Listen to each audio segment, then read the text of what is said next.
your brain, you're in the nerds domain. Come on in, it's about to begin. Hi everybody, I'm Matt from Nerds Domain, and we're live here at GenCon with Patrick Weaver. And Patrick, we're talking about Deep Wars, and do you want to mention your company's name? Deep Wars is manufactured by Antimatter Games. I apologize, lost my voice running demos this week. It's been a long weekend already. That's okay. We're getting good levels. So tell me about Deep Wars. What kind of game is it? What do we do with it? Deep Wars is an underwater miniatures game based in a Jules Verne, 20,000 Leagues Under the Sea kind of environment, late 16th century. Humans have found, through exploring the world, humans have found a lost realm under the continent of Antarctica. And while discovering that, they kind of stumbled upon a machine that put them on autopilot down into the ocean. They found a whole underground realm of sunken cities and citadels and alien, races that they've never seen before, and alien monster prehistoric creatures that are still alive. Okay, and so this is a miniatures game. It looks like similar to a warband game, like you were telling me earlier, like a Mordheim or a Necromunda or something like that, right? Yeah, the game is designed as a little small warband skirmish level. You wouldn't use more than, say, a dozen models tops, 800-point warbands, and the core starter sets are 400 to give you an idea. So you don't need much more beyond that. But where the game really shines is that when you start playing games, you start collecting treasures and victory points and ancient artifacts you're discovering.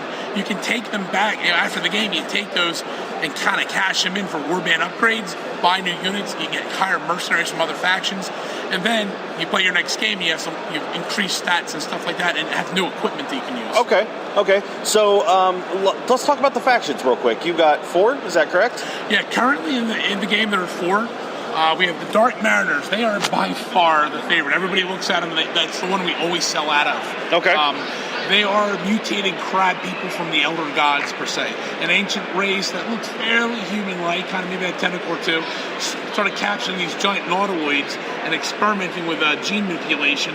Their society collapsed. They started breeding and kept experimenting on themselves, and now they're just mutated crabs with tentacles coming out all over them. Okay. Now, they are the quote-unquote evil faction. They can summon Cthulhu-like entities from another dimension under the water that come out, and they're just nasty. Okay, and I look like I've got some divers here. Yes, those would be the fortune hunters. Those are the humans that found it, went back and started hiring pirates and mercenaries to come down. The sub that they accidentally autopiloted had some suits in it, so they've been just exploring, looking around. They discovered that all the systems are powered by these blue ether crystals that are growing all throughout the ocean part that they're in. And with that crystal, so that harvesting them, they can power all their suits. In the process of that, they found these battle mechs like this guy here that were left over and kind of shut down, and they started reprogramming them for their own use. Okay. All right, so the third faction is? The third faction we have over here, these are the Ancients of Adelan. The Ancients of Adelan are essentially the race that used to control a lot of this and left because the Dark Mariners kind of started overtaking and overspawning and whatnot. They're very frail physically. However, they have the best technology in the game. One of the things they do is they rely on things like constructs that look like sea life, that mimic sea life. They have a robotic shark with torpedoes on it. Oh, that looks awesome.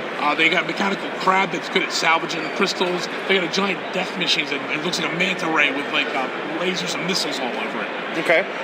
Again, they have to go the best shooters in the game. They're the longest range, but if you get in close with them and hit them, they go down pretty easy.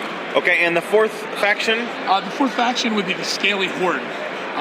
They're all the sub-minor factions, like the Draconids, which are kind of like lizardmen, the Dagathonians, which are kind of like deep ones. You have the Garks. They're kind of like underwater ogres that are almost like electric eels that can shock things. Okay. They band together, kind of defend their territories, but they're all claws and teeth. They're virtually no ranged combat. They have one ranged combat they call the Klachik. Those guys are insect warriors that have biosuits to be able to breathe, but they're now trying to find that technology before the ancients do. Okay. And it was my understanding, and correct me if I'm wrong, that you can the rules allow you to build your own factions as well. Absolutely. One of the things the game shines as, the back of the rules, it's 2 pages of charts essentially, and a really simple math formula to custom build any kind of model that you want. So if you want a sea creature that's not in the book already, like sharks, they're already in there. But if you find some weird model that you saw at a show and that'd be great underwater kind of thing, you can just get the model, build your own custom model for it based on the charts and put it together. all the stats and all the profiles in the game were created with that formula. Okay. So I almost view all these, like, you see these Dark Matter machines, look at these cards that come with them. This is the scientist. But if you want the scientist to have some other ability to be a better scientist, this is like a template. Just throw it in the formula, increase the science level, and then redo the math, and you now have a new creature. Okay. So I could go over to a different company that just put out Sharktopus, and I could have an army of Sharktopus. Sharktopus, you could have an army of Sharktopus. Okay. I work at a retail store. One of my guys, George, there, he actually got a bunch of the Reaper carried into Sharkmen with the arms, and he made a Sharkman army. Oh, awesome. Okay. Another gentleman named, another gentleman, John, he made a Merman army out of all the Reaper Merfolk. Okay, so it looks like it's got 4 solid factions. Oh, yes. But it allows for a bunch of diversification and customization. Absolutely. And so tell me, you said that there are starter packs. What are they going to run me? The starter packs, there's 2 styles. There's the basic starter pack that comes with 4 metal models. They're the core pieces you would need to have a campaign. It has your scientist, a basic line trooper, a heavy trooper, maybe, or a specialty trooper. They're going to run you somewhere in the range of about $40, $45, depends on the faction. Okay. The deluxe starter packs come in a box set, and I don't know if we're going to have them as limited edition or what we're doing. They may not be around forever. Okay. But they come with a 5th model, which is a resin model. It's a centerpiece model. Typically one of the big daddies, so to speak, one of the big power models in your faction. For instance, the Angels of Avalon comes with a mechanical crab, the scientist, the guy with a gun, Natal the Elder's a special guy in the metal pack. If they get the deluxe set, you get to buy the mechanical shark with the Okay. Also, with those packs, you get a PDF copy of the rulebook included. Oh, okay. And they range from $50 to $65, depends on the faction. We talked about maybe having the price be the same and even it out, but the owner's stance on the company was, well, I don't want to have people paying for what they're not buying. Because the models, the ones at $65 cost a lot more to make because the models are bigger and in resin. Okay. So each army has, what I'm looking at is 5 figures from the expanded starter. Yep. How many more miniatures do I have for each faction so far?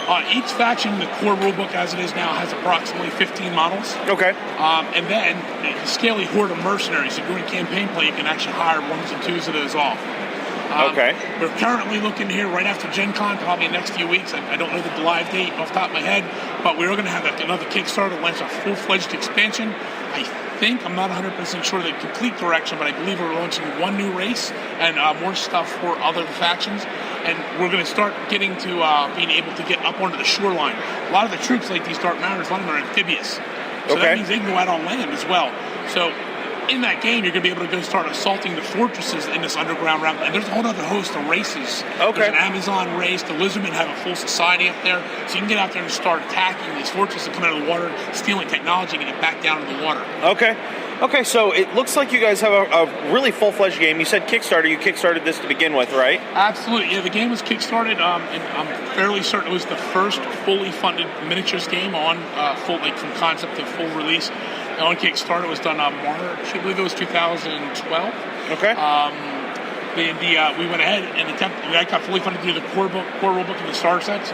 We attempted to do a full giant Shadow Sea release, which was the expansion. Came a little short on that one, so we did a mini Kickstarter right after that to finish out this product line and make it all the miniatures out of the core rulebook done. Okay. So, and I'm looking at all the terrain here. It looks like you just went over to a pet store and bought a bunch of aquarium stuff. Hey, absolutely. You got anemones here, giant clam, coral.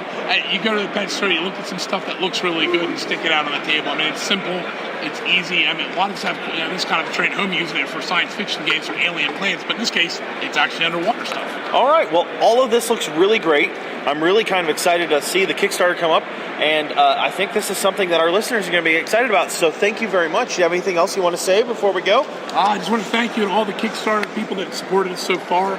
We tried to put your names there in the rulebook for the initial one, the guys who got on the second one, the third one. Thank you so much. We hope for your continued support. We get this out there. The game is now available for distribution. Alliance Games has picked this up. Warpath has picked this up. You can order direct from the company itself. And I'm talking to store owners all day. They have it in their shops. The people are excited about it. They're playing it, so it's really starting to pop. Excellent. Well, that'll do us today for Nerds Domain. You can follow us on Twitter. I'm @Quiet, and the website is @NerdsDomain.